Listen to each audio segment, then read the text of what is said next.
Good afternoon and welcome to the Trinity Voice's first ever production of Pardon the Interruption. We are so excited to get started today. My name is David Steinberg. And I'm David Holt. We will be with you once a month to discuss sports topics locally, in Florida, and nationally. You want to get down to it? Let's start. All right, so our first topic of discussion will be local, and we're going to be talking about Trinity's football start to the year. David, what's your take? So even though we lost our first game and the game last week was canceled, I still thought that first game showed a lot of promise. You know, we had 2 touchdowns, which was pretty good, especially considering in the past we haven't been scoring as much. But, you know, we have some new players. I believe you're going to touch on that, and I think we're looking pretty good. I'm pretty confident about this year. Wait, here's the thing. Like, no offense to past teams, we did not have a strong QB last year. We have an 8th grader stepping up this year and performed wonderfully. We had 179 passing yards in our first game, 2 passing touchdowns, and sure, we only had 3 rushing yards, but you know what? That's going to grow over time as our blocking develops, schemes get better. I think it's a lot of young promise, especially, you know, we got a couple new transfers in with help on that athletic side. I think realistically we can pull in a few wins this year and honestly just make it a better experience for the fans who get to watch a competitive game. Shout out Saints section. Okay, so our next topic of discussion is going to be NFL fantasy. I don't know how many of y'all play out there. We've been playing since 6th grade. Since 6th grade. 2-time champion, by the way. I've yet to win the league, but you know. Not even close either. We got time. Okay, so now we're going to move into who we think the sleepers are going to be for this year. I'm going to start out, and I think the number 1 sleeper this year is Joshua Palmer. You know, not only because I drafted him, but the Chargers traded away all of their good wide receivers. You know who I'm thinking is Jerome Ford and Nick Chubb. Nick Chubb's only out for 4 weeks. This guy has been a top running back in the league for I don't even know how many years now. So you grab his handcuff in, round 9? Grab Nick Chubb in round 8, maybe even 10. People are going to be shocked at how good Nick Chubb is by the end of this year. He's back week 4. His value is off the charts. Let's talk about players to avoid. Now, I'm not saying either of these players are going to be busts. But you know who I think is risky and is going way too high is Puka Nacua and Sam Laporta. Puka is literally injured right now. He's fighting a hamstring injury.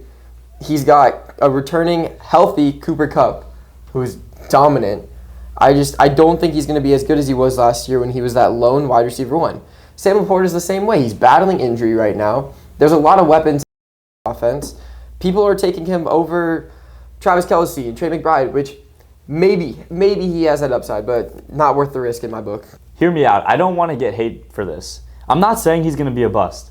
But Marvin Harrison is getting drafted way too early. He is getting drafted in the first round in most leagues. As he should be.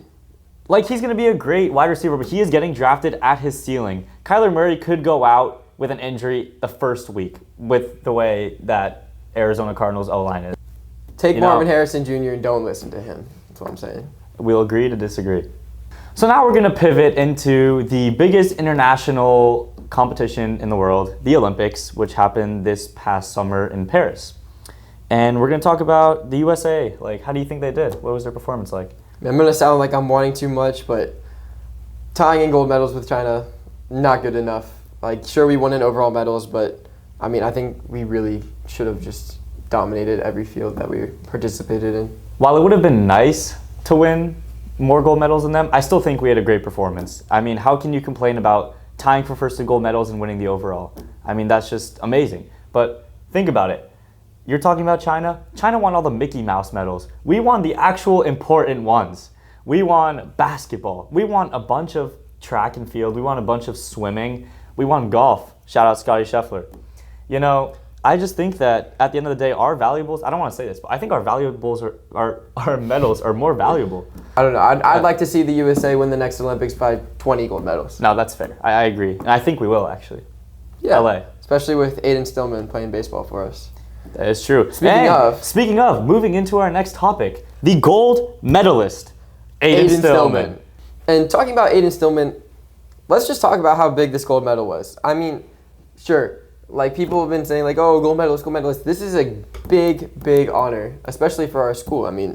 When else has something like this ever happened? I'm not sure. I don't have the history books, but all I know is that we also have a champion of life at our school. And not only at our school, both of those players are on the Trinity Prep golf team. Fun fact. So everyone, come out and support the Trinity Prep golf team. Match is coming in September.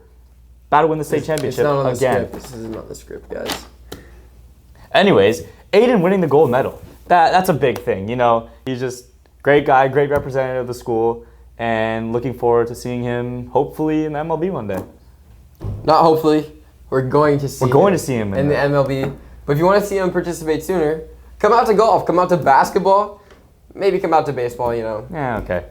Thank you for tuning in to Trinity Voice's inaugural Pardon the Interruption. I'm David. And I'm David, and we'll see you next month.